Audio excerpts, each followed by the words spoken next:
Ya, Assalamualaikum warahmatullahi wabarakatuh. Berjumpa lagi dengan IME Tutorial. Oke, pada kesempatan ini saya akan membahas tentang materi matematika SMA berkaitan dengan cara menentukan kuartil dari suatu tabel distribusi frekuensi. Oke ya, gimana bentuk soal dan cara penyelesaiannya? Untuk itu simak videonya sampai selesai. Oke ya. Nah, perhatikan, kita bahas satu soal ini ya. Tentukan kuartil 1, kuartil 2, dan kuartil 3 dari ini ya, data bentuk tabel distribusi frekuensi. Oke, untuk nilai 50 sampai 59 itu ada 6, kemudian 60 sampai 69 ada 10 ya. Dan 70 sampai 79 ada 12, 80 sampai 89 ada 8, dan 90 sampai 99 ada 4. Oke, sekarang kita selesaikan ya.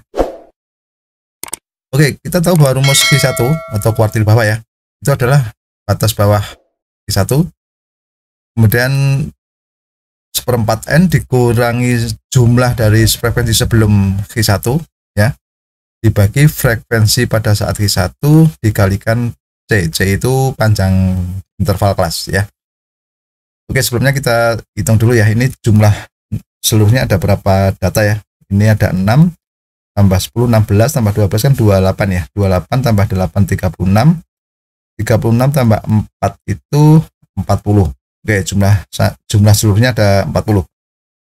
Kemudian kita hitung dulu frekuensi kumulatif dulu ya. Kalau kita jumlahkan ini ya, 6 tambah 10 kan ada 16. 16 tambah 12 ada 28 ya. Ini tambah 8 lagi 36. 36 tambah 4, 40 ya. Oke. Ini adalah frekuensi kumulatif ya. Dari yang kecil hingga yang terbesar.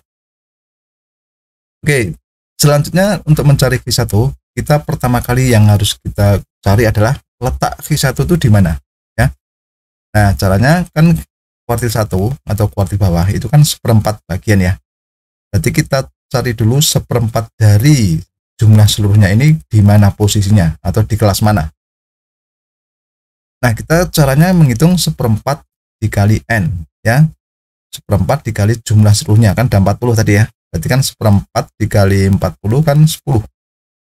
Nah, urutan ke-10, gampangnya gitu ya. Urutan ke-10 itu terdapat pada kelas mana? Nah, tadi frekuensi kumulatif itu tujuannya untuk mencari nilai atau posisi di mana kuartil itu berada, biar mudah ya. Misalnya gini, tadi kita cari posisi 1/4 N atau 1/4 dari data, itu kan pada urutan ke-10. Nah, pada kelas pertama, ini kan baru urutan sampai 6 ya. Berarti belum masuk sini. Nah, urutan untuk yang kelas kedua, ini sudah sampai 16. Artinya, urutan ke-10 itu berada pada kelas ini. Ya.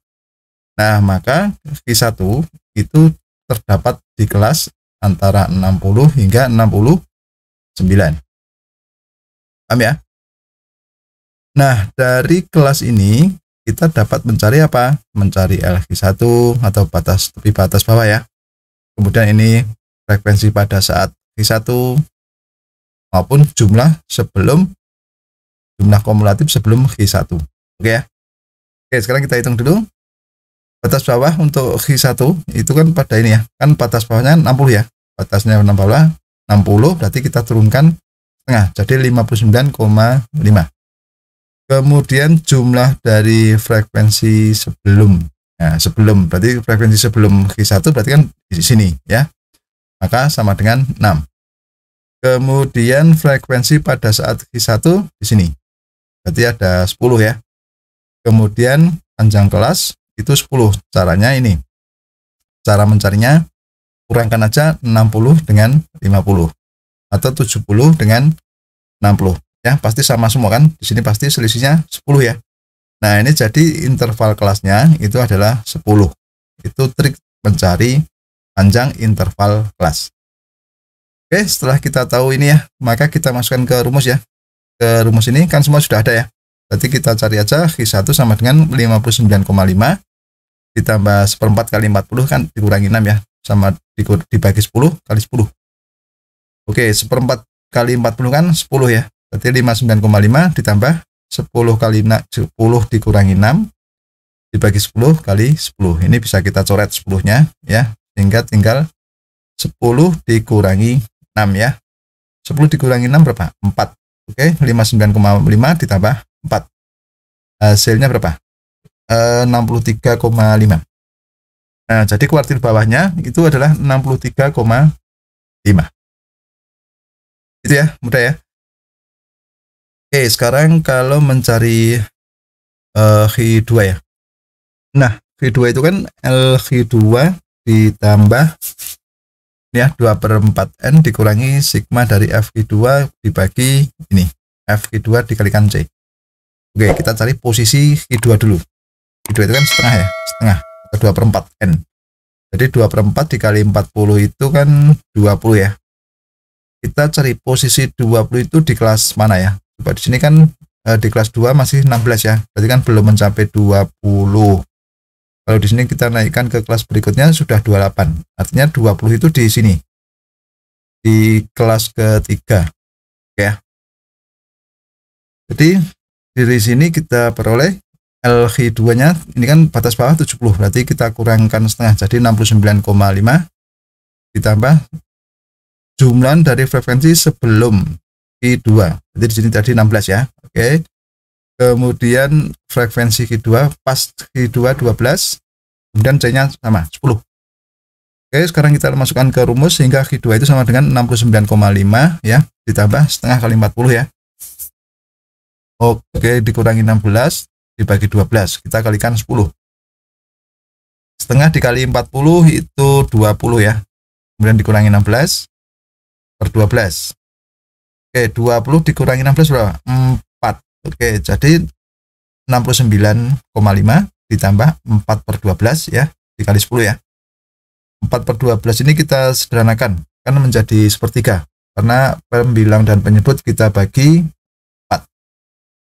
Nah, sepertiga dikali 10 itu kan 3,33 gitu ya.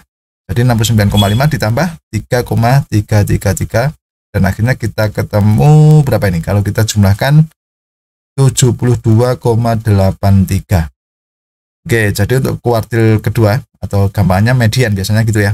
Mediannya itu 72,83. Oke, mudah ya. Nah, sekarang kita akan menentukan apa? Q3 atau kuartil atas. Oke, Q3 dirumuskan dengan Q3 ditambah ini 3/4N dikurangi sigma dari frekuensi sebelum Q3 ya, dibagi frekuensi saat Q3 ya, kemudian kali C. Oke, berikutnya kita coba cari posisi Q3 itu di mana, di kelas mana gitu ya. Kalau 3/4N itu kan 3/4 kali 40 hasilnya kan 30 ya. Berarti kondisi atau posisi 30 itu terletak di mana? Coba kita cek di sini tadi 16, 28. Nah, di sini ternyata sudah 36 ya. Berarti kan posisi 30 itu berada di kelas ini ya, 80 sampai 89.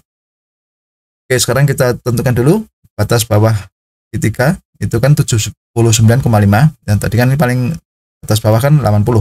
Kita turunkan setengah jadi 79,5. Jumlah frekuensi sebelum kelas Q3 itu kan 28 ya. Kemudian frekuensi saat Q3 itu berapa? 8.